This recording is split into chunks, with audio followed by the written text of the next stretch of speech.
Hello, my name's Dean Mays and I'm an author from Adelaide in Australia.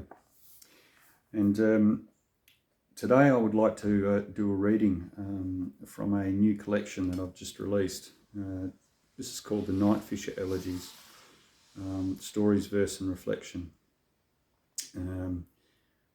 This is available now from my website, which I'll link in the comments, and it's also available from Amazon and Smashwords in ebook and print and hardcover formats. And so today what I'd like to do is read a piece called Arnold Webb. And this piece was written in 2021. This is what I know about Arnold Webb. He was a bushman first and foremost, born into the world with an axe in his hand, felling trees before he could read and write.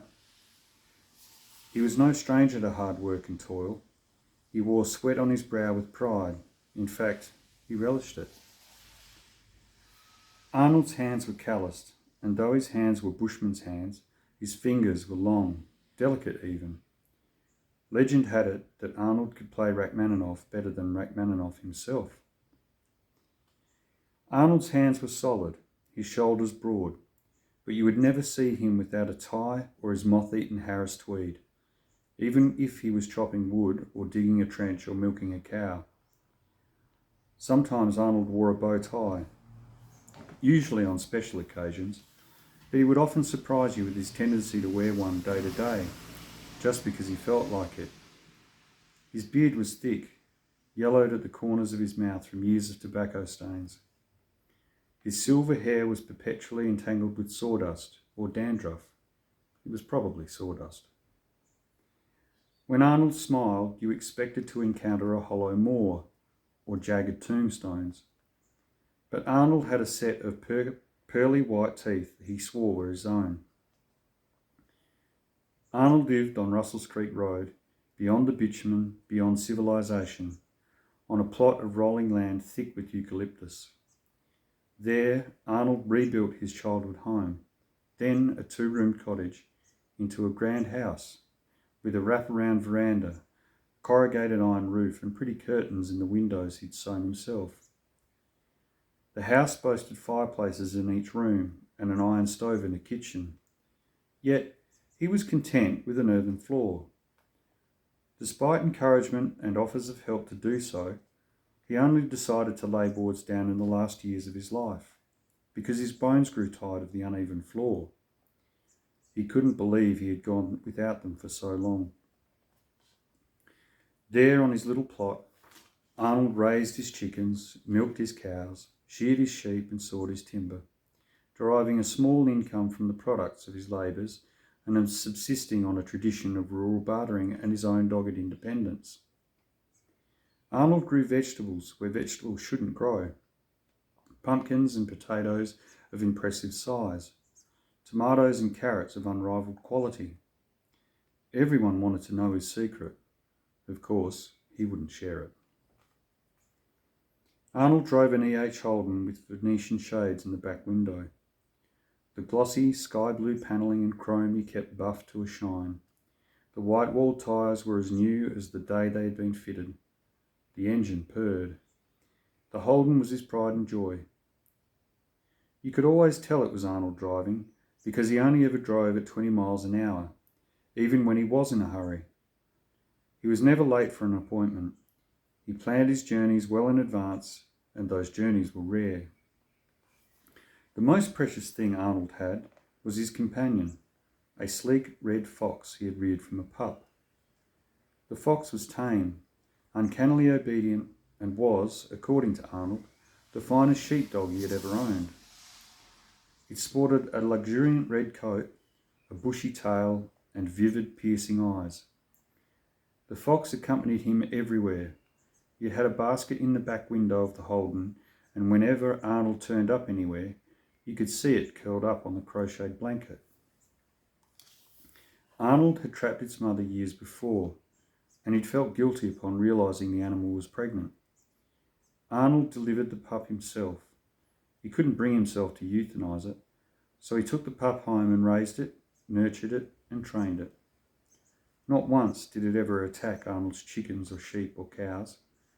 It protected Arnold's home from its vantage point on the front porch beside Arnold's rocking chair. While Arnold remained a confirmed bachelor, it was said his heart had been broken once. A woman of means and spirit who had turned his head in his youth and rendered him love-struck. The grand house he had built had been for her, and he had decked it out with all the accoutrements she had asked for. It was she who had taught him to sew. He'd even positioned the master suite so that it overlooked the valley, the best view in the district. But she didn't stay. No one was quite sure why. Rumour had it that she had lost a baby, or that he'd had second thoughts about country life and returned to the city. Suffice it to say, after she'd gone, Arnold closed his heart and he never spoke of her again. Yet he was content, at least as far as I knew. His life was simple and he wanted for nothing. He was giving, only too happy to help out with afternoon milking if he found himself at any one of the half-dozen farms in the vicinity of his infrequent excursions, or to share a meal with an errant visitor at his own table. Arnold died alone, or so I'd heard. He'd fallen asleep in his rocking chair, an antiquarian copy of Tolstoy in his lap, a bottle of Cabernet and a half-empty tumbler at his side. Arnold had simply never woken up. Weeks had passed before anyone realised. When he was found, the fox was still at his feet, surrounded by chicken feathers. Evidently, its animal instinct had not been completely buried.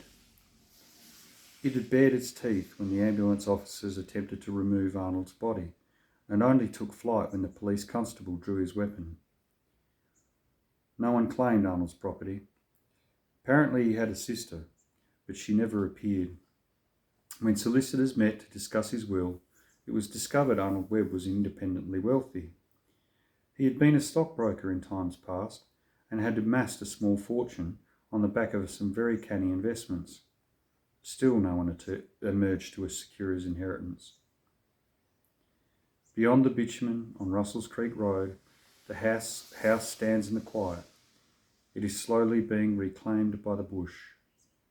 The curtains in the dust-covered windows are moth-eaten now, like Arnold's Harris tweed.